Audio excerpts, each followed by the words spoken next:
Combien de fois ai-je vu des gens acheter des systèmes assez puissants, assez intéressants et de les laisser sur leur tablette parce qu'ils ne savaient pas vraiment bien exploiter l'usage qu'ils pouvaient en faire. On regardera par exemple comment on peut se servir de notre ordinateur pour faire du montage vidéo par exemple. On peut utiliser notre magnétoscope, le brancher sur un ordinateur et faire des effets intéressants qu'on peut présenter à des gens. Il y aura d'autres sujets qui seront traités comme par exemple, dès la première émission, on regardera aujourd'hui ce fameux Windows 95 dont tout le monde a entendu parler et qui a vu le jour tout récemment. On regardera aussi les applications qu'on peut avoir au niveau de la musique, comment on peut servir de notre ordinateur pour chanter, ceux qui ont de la voix. Et vais regarder aussi au niveau de l'animation en 3 dimensions. D'ailleurs, j'aurais peut-être un petit exemple à vous montrer avant de commencer de choses qui ont été faites avec des ordinateurs que vous pourriez d'ailleurs avoir chez vous. Alors regardons ça tout de suite.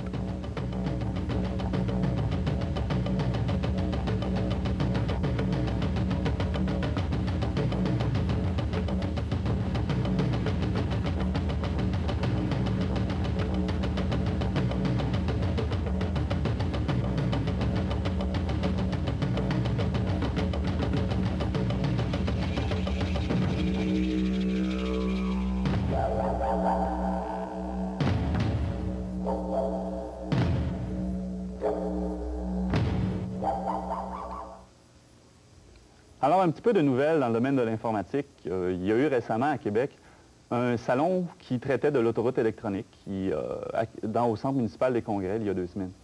À ce salon-là étaient présents la majorité des compagnies qui offrent au public et aux compagnies des accès à leur autoroute électronique par informatique.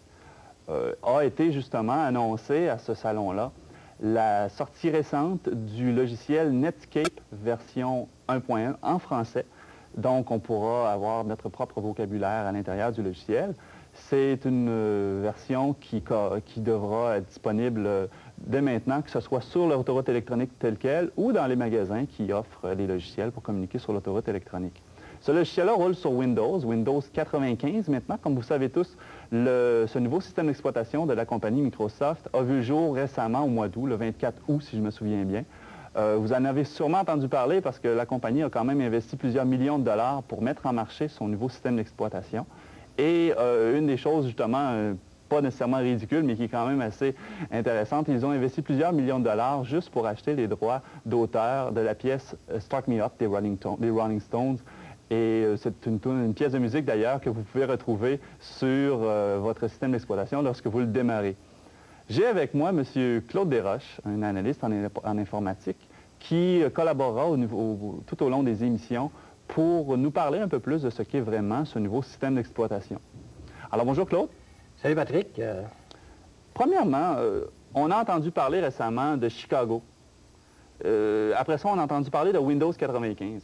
Est-ce que c'est la même chose ou c'est totalement différent? Effectivement, c'est la même chose. Ce qui est arrivé, c'est que Microsoft attribue maintenant des noms de projets lorsqu'ils sont en développement, et quand vient le temps de mettre le produit sur le marché, lui attribue le nom final. Alors, il y a un autre projet qui s'en vient, qui est Windows NT, que tout le monde connaît. Ils sont en train de le remodeler, et le projet s'appelle le projet Cairo maintenant. Quand on verra le produit sur le marché, on ne sait pas encore le nom. C'est la même chose pour Windows 95. C'est un petit peu comme un automobile. On dit on a un Chevrolet 95, mais là, on a un Windows 95. Il y aura peut-être un Windows 96 qui sera une suite à Windows 95? Ça ne serait pas à souhaiter. Microsoft a mis 4 ans à développer Windows 95. Ça me surprendrait qu'on voit quelque chose avant 97. Si j'ai un ordinateur chez moi, j'imagine que ce ne sont pas tous les ordinateurs qui peuvent recevoir Windows 95. Alors, qu'est-ce que j'ai besoin comme configuration ou comme système minimal pour pouvoir rouler ce système d'exploitation-là? Ouais. Windows 95 est un système d'exploitation à 32 caractères du coup. Donc, ça prend un micro-ordinateur qui est capable d'accepter cette technologie-là. Alors, on part d'un 386DX en montant. Et puis, on parle aussi dans l'ordinateur, ça vous prend au moins 4 millions d'octets de mémoire vive. 4 MB? 4 MB, comme on dit dans le marché là, ou dans le milieu. On a aussi besoin d'un disque rigide assez robuste. Le système s'installe à partir de 30 millions de caractères sur un portatif, aller jusqu'à peut-être 100 millions d'octets sur un réseau, par exemple.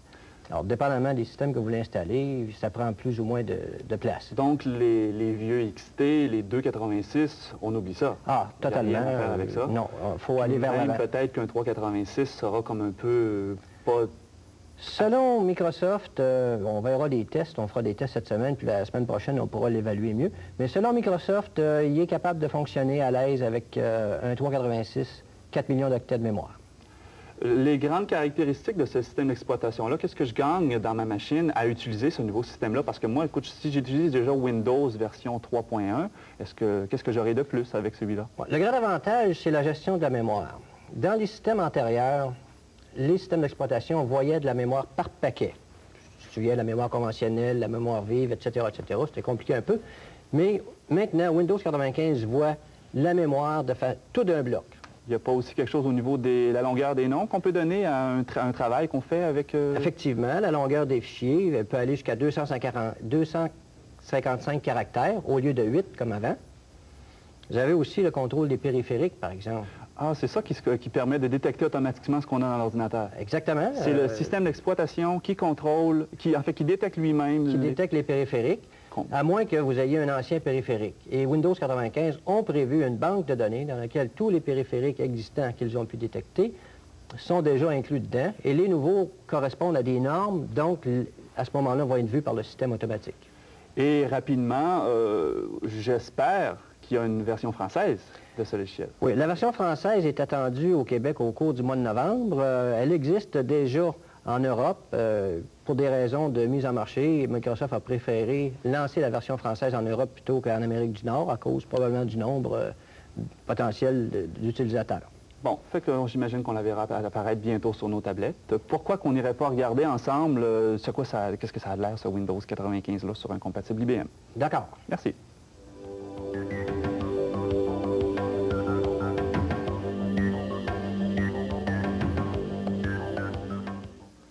Alors Claude, on a ici un compatible IBM sur lequel on a installé Windows 95.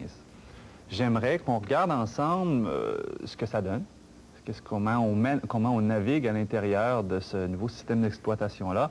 Grosso modo, ce que j'ai ici à l'écran présentement, c'est ce qui démarre. Lorsqu'on démarre le système, lorsqu'on démarre l'ordinateur, on rentre dans Windows 95 et c'est ce qu'on voit. Effectivement, c'est l'écran de départ, ou si tu veux, ce qu'on peut appeler le bureau de travail, le dessus du bureau de travail.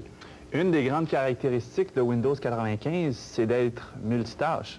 Oui, c'est un vrai multitâche par rapport à ce qui existait avant dans le domaine IBM, c'est-à-dire que le temps était partagé par les différents programmes, tandis que maintenant, tous les programmes peuvent se partager le temps. Même si le programme à l'origine n'avait pas été conçu pour être multitâche, Windows se libère une section de son puissance et fait rouler son logiciel? En autant que c'est un programme qui fonctionne en mode 32 bits, tel que la nouvelle norme.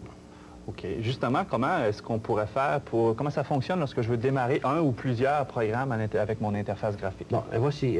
Windows 95 a maintenant ce qu'on appelle une barre de tâches dans laquelle vous allez apercevoir tous les programmes qui sont en cours de fonctionnement. À l'heure actuelle, comme tu peux voir, j'en ai pas de partie. Alors, il suffit de venir cliquer avec la souris sur Démarrer. C'est ce qui est en bas à gauche de l'écran présentement? En bas à gauche de l'écran, comme tu peux le voir ici. Là. Ça pourrait être ailleurs, dépendamment de la façon qu'on configure notre système? La barre de tâches, oui, elle est déplaçable. Tu peux la mettre à gauche, en haut, en bas, à ton goût. Tu peux l'étirer, la rapetisser. C'est complètement flexible. Là, je l'ai mis en haut. Parfait. Alors, je m'en vais toujours sur Démarrer. Je choisis Programme. Il y a aussi, on peut démarrer à partir d'un document. Alors, si, par exemple, tu écris un document avec un traitement de texte et que tu vas dans Document, et si tu choisis ton document ici, tu n'as pas besoin de savoir que ça vient d'un logiciel ou de l'autre. Le système, lui, va gérer ça, puis il va partir tous les programmes qu'il a besoin pour t'amener, finalement, au document que tu choisis. On va partir un programme pour le fun. Alors, mettons ici, je vais prendre Aldus PageMaker, ouais, qui est un logiciel d'éditique.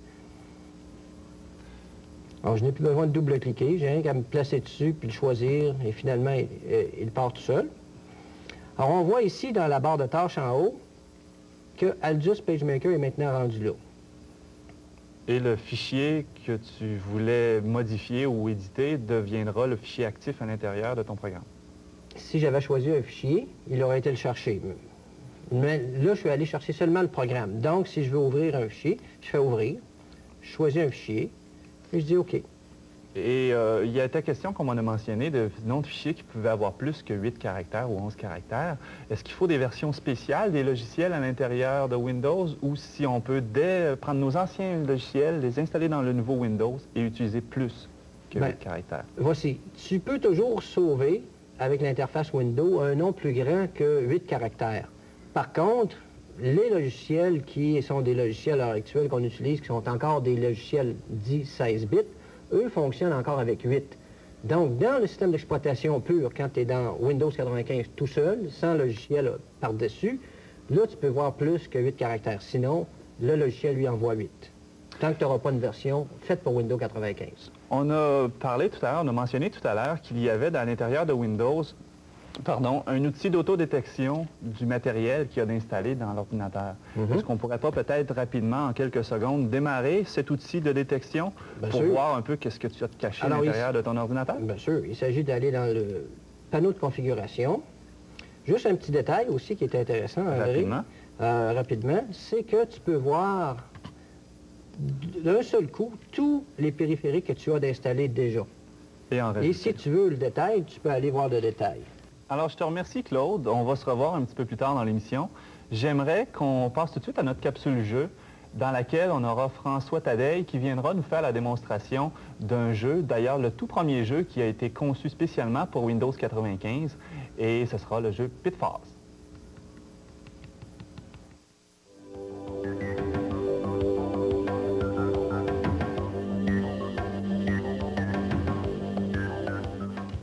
Alors, on passe maintenant à notre chronique jeu avec François Tadeille, qui est ici pour nous présenter son palmarès personnel, son palmarès des 10 meilleurs jeux qui sont présentement disponibles sur Compatible IBM. Alors, voyons un peu ce à quoi ça ressemble.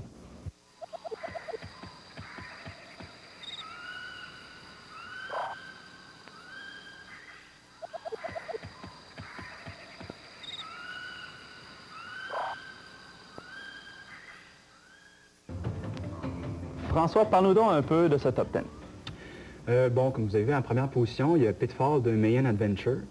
Si je l'ai mis là, c'est pas justement par goût personnel, c'est parce que c'est vraiment le meilleur jeu disponible actuellement sous Windows 95. Il utilise vraiment le système 32 bits de façon à ce que le jeu soit fluide, rapide.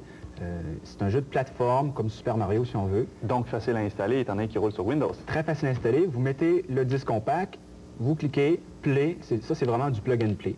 Et si les jeux sont comme ça plus tard, merveilleux. Et c'est le seul jeu présentement disponible et qui est fait spécialement pour Windows 95? Non, il y en a d'autres qui sont en train de sortir, mais c'est le premier qui est sorti. Mais on peut quand même faire exécuter et utiliser les jeux qui étaient disponibles avant. Oui. Les anciens jeux DOS, on peut tous les faire marcher, mais ça, on verra peut-être ça plus tard parce qu'il y a des petits trucs qu'on peut apprendre. Est-ce que la compatibilité de tous les jeux qui existaient avant est assez bonne ou si je risque d'avoir beaucoup de problèmes à faire rouler? C'est encore bon, mais il faut travailler un petit peu. Mais il y a moyen de faire quelque chose? Oui. OK. Si je regarde présentement sur notre écran, je vois un petit bonhomme qui est en train d'attendre. C'est ça le jeu Pitfall que tu veux nous démontrer? Oui, je vais justement vous montrer un peu à quoi ça ressemble. C'est ça, c'est un jeu de plateforme avec le petit bonhomme qui court un peu partout, qui doit ramasser des objets et se rendre à la fin du tableau. Il y a beaucoup de tableaux, une quinzaine. Faut que je meure. J'imagine que c'est pas la première fois que tu l'utilises. Non, pas du tout. Je suis un grand fan des jeux d'Activision. D'ailleurs, ils ont fait récemment MechWarrior 2, qui était très populaire aussi.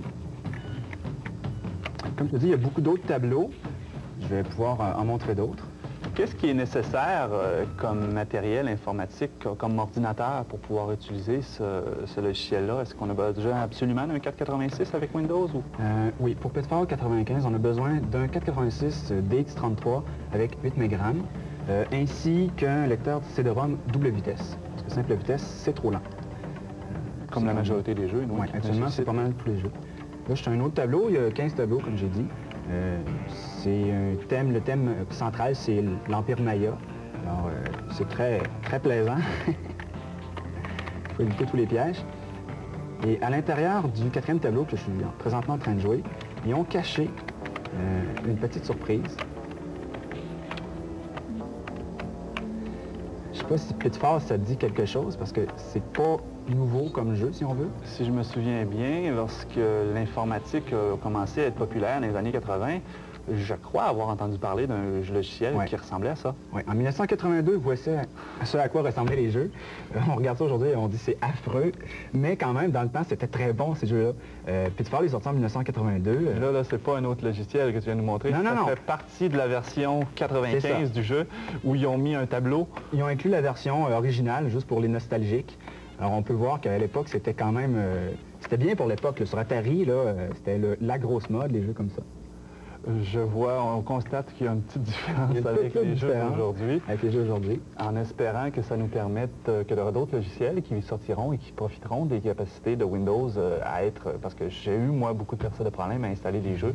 Et d'après ce que j'ai pu voir, ça semble beaucoup plus facile avec ce jeu-là. On espère que tous les jeux soient de cette nature parce qu'ils vont être très bien.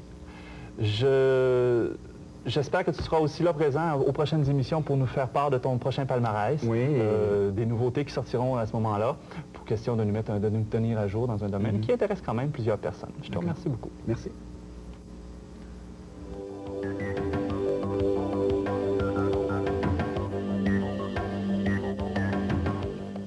Alors, le prochain sujet que j'aimerais aborder avec vous, c'est la capsule multimédia qui traite aujourd'hui de l'animation assistée par ordinateur. J'ai avec moi un système informatique qui me permet de créer des objets en 3 dimensions. En fait, c'est un ordinateur qui utilise le logiciel Lightwave 3D, qui est un logiciel disponible pour la plateforme Amiga et maintenant pour la plateforme PC. Un logiciel qui pourrait peut-être se comparer au logiciel 3D Studio que vous avez probablement entendu parler. J'ai d'ailleurs un exemple à l'écran d'un rendu qui a été fait avec ce logiciel d'animation par ordinateur. Grosso modo, ce que j'ai ici, c'est un logiciel qui me permet de créer des images en 3 dimensions. Et ces images-là sont calculées selon les lois de la physique optique. Alors, j'obtiens une réflexion qui est normalement parfaite. Je vais vous montrer un autre exemple ici de choses qui a été fait avec ce logiciel-là. Je vais aller, 2 petites secondes. J'ai ici, par exemple, un échiquier qui a été calculé en 3 dimensions. Et il y a une nouvelle caractéristique justement dans ce logiciel-là qui permet de calculer un focus sur un objet en particulier et d'avoir des objets qui sont un petit peu moins clairs, un petit peu plus flous à l'arrière. Alors, c'est ce qu'on voit avec cette image présentement. Un autre exemple de choses qu'on peut faire avec ces logiciels d'animation-là présentement, c'est de simuler une lumière artificiellement. Et si on avait même un déplacement dans 3 dimensions, on verrait que ces images-là bougent. Je vais vous montrer ici un autre exemple d'une animation de canette, en fait une canette de boisson gazeuse qui se déplace à l'aide de l'ordinateur. Alors ce que je vais faire ici, je vais aller chercher un petit exemple. Alors je remonte un petit peu plus haut. J'ai ici une canne de boisson gazeuse. On remarque comme il faut qu'on a un éclairage qui semble suivre la canette. C'est tout simplement que dans mon logiciel de 3D, dans le logiciel d'animation, je peux demander au logiciel de suivre un objet en particulier et c'est le logiciel qui s'occupera de calculer tous les ombrages un peu partout. Quelles sont les utilités de ce genre de logiciel-là? Ce sont des choses qu'on peut utiliser, entre autres, au niveau de la publicité. Il y a beaucoup de gens, beaucoup de compagnies d'ailleurs de la région qui utilisent les logiciels d'animation en 3 dimensions pour créer les publicités qu'on voit à la télévision. Des exemples de ces publicités-là, on pourra vous en montrer quelques-unes tout à l'heure. Juste pour vous donner un autre exemple de ce qu'on peut faire en 3 dimensions, je vais vous montrer ici, un petit peu plus loin. C'est encore une fois des objets qui se déplacent. On a fait apparaître dans le haut de l'écran ce qu'on appelle en anglais, en termes techniques, un lens flare. C'est un outil qui simule un effet de réflexion de lumière et tout ça est calculé automatiquement. Il y a beaucoup de compagnies qui se servent de ça pour simuler des plans, les montrer avant même de les créer. On pense par exemple aux Jeux olympiques où les gens ont pu montrer quelles auraient pu être les installations sportives avant même d'avoir à les construire, en fait avant même que le projet puisse être accepté pour une ville ou pour une autre. Alors ça serait une autre des applications de l'utilisation du 3D. Une des applications que moi j'aime bien en 3 dimensions, ce sont les clips vidéo qu'on voit maintenant qui sont quand même de plus en plus complexes. Et ce genre de clips-là sont créés par des logiciels en 3 dimensions. J'ai un exemple justement que je vous montre dans quelques instants, fait avec un logiciel d'à peine 1000 à 1500 $. C'est un vidéoclip qui a passé à la télévision. Alors regardons ça tout de suite.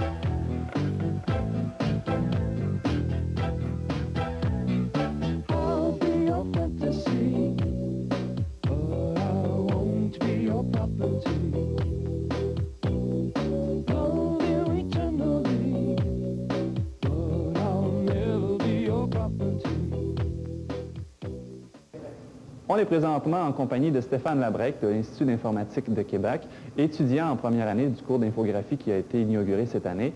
On va, à l'aide de son assistance, vous faire la démonstration de la dernière version du logiciel d'animation 3D de Softimage. Une des caractéristiques de Softimage qui roule sur Silicon Graphics, c'est de pouvoir tracer en temps réel et d'éditer l'objet lorsqu'il a des surfaces cachées avec des dégradés de couleurs. Alors, on va aller ici se mettre en mode de surface cachée pour aller voir l'objet et éditer maintenant l'objet tout en voyant la déformation qui s'effectue en temps réel à l'écran. Un des exemples qu'on pourrait faire avec notre sphère initiale qu'on avait tout à l'heure, on va prendre la sphère et on va l'aplatir pour en créer un poisson. Alors, on va prendre un outil de déformation. On regarde comme il faut chacun des côtés. On voit maintenant à quoi ressemble notre objet. On va déformer aussi pour créer le restant du corps de notre poisson parce que jusqu'à maintenant, on peut avouer que ça ne ressemble pas nécessairement beaucoup à un poisson. Si on sélectionne le derrière du poisson, on peut ajuster de façon à faire la queue de la bonne façon. On regarde le résultat. Là, il manque quelque chose encore, c'est les yeux de notre poisson. On peut encore une fois partir d'une sphère pour en arriver à une grosseur qui dit exactement ce qu'on désire. Il faut maintenant placer l'œil au bon endroit. Alors, on déplace notre œil. La façon la plus rapide pour aller en faire un deuxième, c'est de faire une symétrie. Donc, on prend notre premier objet. On lui demande de faire une symétrie selon un axe. Et on en vient maintenant à avoir nos deux yeux. C'est beau tout ça, mais il faut aussi rajouter un élément important à la bouche de notre poisson.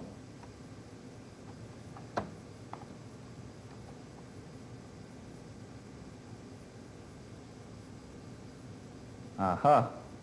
Wow! J'imagine que si on regarde le poisson des deux côtés, on va probablement voir que la largeur de la bouche n'est pas exactement ce qu'on veut, quoique ça pourrait toujours faire pour un cartoon. On ne reste peut-être qu'à aplatir un peu notre objet. Et voilà! On regarde ça maintenant de tous les angles. Un autre exemple de ce qu'on pourrait créer avec Softimage 3D, c'est un escalier dans lequel se débouleront certains objets, comme par exemple une boule. Une des caractéristiques de Softimage, c'est de pouvoir avoir une détection de collision des objets en temps réel, ce qui n'est pas nécessairement possible avec tout logiciel parce que ça demande quand même beaucoup de puissance de calcul pour pouvoir en arriver avec quelque chose d'assez rapide. J'ai présentement Stéphane qui est en train de créer ce qui sera la base de notre animation, c'est l'escalier. On va voir bientôt en surface cachée le résultat de façon à ce qu'on puisse mieux le voir. On peut regarder tous les angles rapidement. OK. Alors, on va aller rajouter un plancher qui sera finalement notre dernière marche à notre escalier.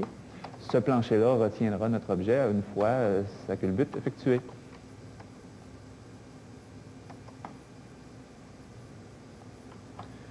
Il reste maintenant à aller placer notre sphère dans le haut de notre montage. On va créer une primitive, une sphère. La sphère, on va la mettre d'une couleur différente de ce qui est dans le fond. Alors, on va aller choisir une autre de nos textures déjà. Alors, on va aller chercher une couleur verte. Maintenant, si on exécute le module de dynamique qui permet de calculer les interactions entre les objets, il risque qu'on arrive à un résultat qui n'est pas celui qu'on voulait. En déplaçant la sphère, en lui donnant une certaine hauteur, on peut générer une dynamique. Sauf qu'on voit, si on regarde comme il faut dans l'écran en haut à droite, on constate que la sphère rebondit et reste sur place. C'est normal, on n'a pas donné d'inclinaison à la première marche de notre escalier. Alors, on va demander à Stéphane d'incliner vers l'avant la première marche et de régénérer la dynamique. On constate maintenant que la sphère rebondit et vient qu'à disparaître. Est-ce qu'on peut regarder peut-être l'animation en plein écran, mais sous un autre angle, question de voir de côté peut-être? Alors, on ramène l'animation au début. Et on régénère. Et on constate ici que la sphère, lorsqu'elle tombe, elle calcule l'angle qu'il y a entre la première marche et la sphère et se déplace en conséquence. On peut peut-être vous montrer un petit exemple en couleur haute résolution de ce genre de détection de collision. On va vous faire partir un montage déjà préparé.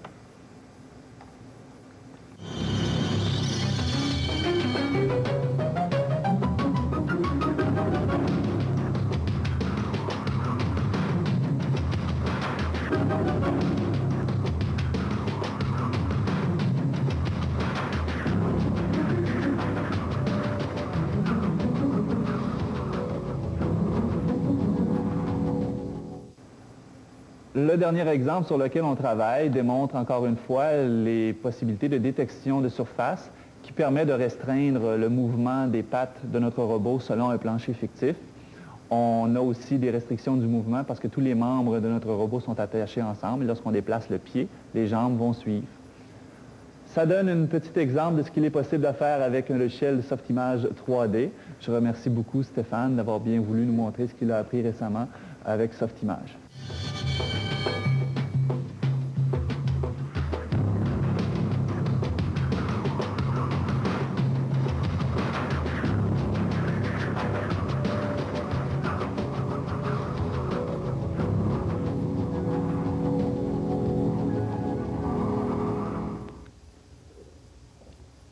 Alors, c'est déjà tout pour aujourd'hui. On a eu l'occasion ensemble de regarder quelques facettes de l'informatique. On aura l'occasion la semaine prochaine de regarder en détail d'autres de ces facettes. Alors, François, qu'est-ce qu'on aura l'occasion de voir ensemble la semaine prochaine? La semaine prochaine, on va naviguer sur le web pour voir quelques sites intéressants. Je vous mentionne juste James Bond, si ça peut vous sonner la cloche. On va en voir un petit aperçu? Oui. Intéressant. Donc, on va entrer sur l'autoroute électronique. On essaiera d'ailleurs de démystifier un peu plus c'est quoi exactement cette autoroute électronique dont tout le monde parle présentement. On naviguera sur cette autoroute-là. Claude, qu'est-ce qu'on aura l'occasion de voir ensemble la semaine prochaine? On va mettre Windows 95 sous banc d'essai et on pourra faire part de nos essais à nos téléspectateurs. On pourra peut-être essayer de voir qu'est-ce qui est possible de faire plus précisément, qu'est-ce qui est bon et pas bon à l'intérieur de ce nouveau système d'exploitation-là. De mon côté, je vous ferai une démonstration au niveau multimédia de ce qui est possible de faire avec notre ordinateur et un magnétoscope. Alors, on pourra regarder ensemble les logiciels et les outils qui sont disponibles pour faire du montage vidéo, des mariages ou d'autres choses très inédites à l'aide de notre ordinateur. Je vous mentionne qu'il est possible que vous fassiez part de vos commentaires par Internet, ceux qui y sont déjà branchés. Merci et je vous invite à être là la semaine prochaine pour notre prochaine émission.